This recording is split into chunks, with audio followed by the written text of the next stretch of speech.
Assalamualaikum sahabat Viral Story. Kali ini Viral Story mengupas cerita tentang asal-usul Semar dan nenek moyang orang Jawa. Mengenal sosok Semar tidaklah asing di telinga kita semua, khususnya orang Indonesia. Semar adalah sosok filosofi yang menggambarkan tentang kesabaran, ketenangan, keceriaan, keadilan, pamomong atau pengasuh kebenaran.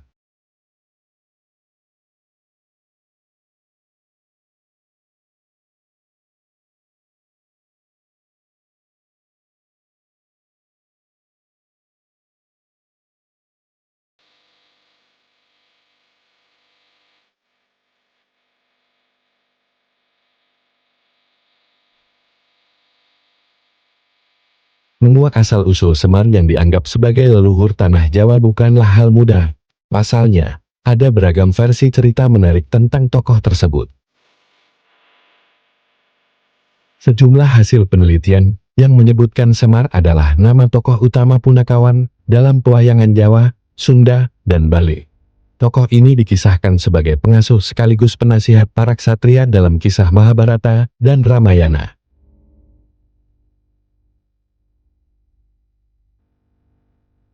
Asal-usul Semar konon ditemukan dalam karya sastra zaman kerajaan Majapahit bertajuk Sudamala.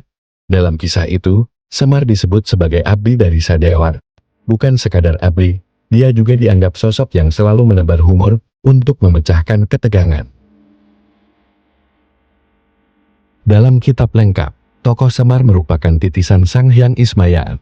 Suatu ketika dia diperintahkan turun ke dunia oleh Sang Hyang Tunggal. Hal itu membuatnya, yang semula berwajah tampan berubah menjadi buruk rupa, seperti wujud Semar yang dikenal dalam pewayangan.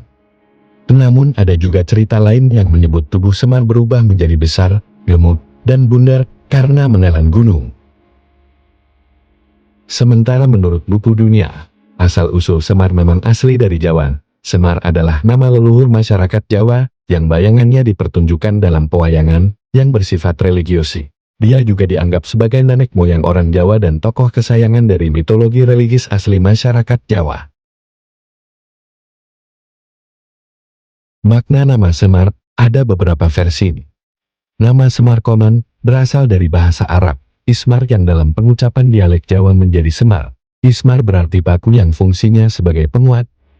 Semar juga dijuluki Badranayan. Badra berarti rembulan, Naya artinya wajah, atau Nayantaka. Sedangkan Taka berarti pucat. Hal ini menunjukkan Semar memiliki watak seperti rembulan dengan wajah pucat. Artinya, Semar tidak mengumbar hawa nafsu. Asal-usul Semar juga berkaitan dengan lambang visualnya. Bentuk wayang Semar yang bulat melambangkan tekad bulat untuk mengabdi kepada kebaikan dan kebenaran. Jari kirinya selalu menunjuk ke bawah, artinya dia memberikan petunjuk yang benar. Tangan kanannya menggenggam, yang artinya baik itu bersifat subjektif. Matanya setengah tertutup dan melihat ke atas yang dimaknai sebagai sosok idealis. Dalam buku cerita wayang kulit, mata sipit Semar menggambarkan orang yang senantiasa berzikir kepada Allah. Dagu dan mulutnya diikat dengan rantai sampai kaki, yang mengandung makna segala ucapan manusia, terus selaras dengan perilaku sehari-hari. Semar juga memakai kuncung kencana sari, yang berasal dari kata kun dan muncung, atau muncul dan timbul, yaitu kun fayakun. Dengan gambaran tersebut, asal-usul Semar masih menjadi misteri sekaligus merupakan simbol kesempurnaan hidup. Dalam perspektif spiritual, Semar digambarkan sebagai figur yang sabar, pengasih, pemelihara kebaikan, penjaga kebenaran, dan menghindari perbuatan tidak baik. Dia memiliki watak yang sederhana, tenang, rendah hati, tulus, tidak munafik, tidak mudah kaget, tidak gampang heran, dan memiliki ketajaman batin, serta kejeniusan.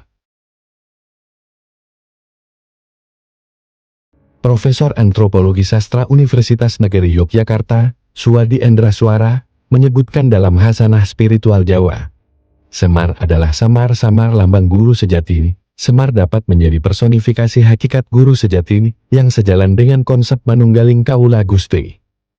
Itulah sebabnya Semar dan tokoh Punakawan lainnya diceritakan sebagai pamomong para ksatria seperti dalam kisah Mahabharata dan Ramayana. Guru sejati dalam konteks ini adalah pengendali seseorang agar tetap berada di jalan yang benar.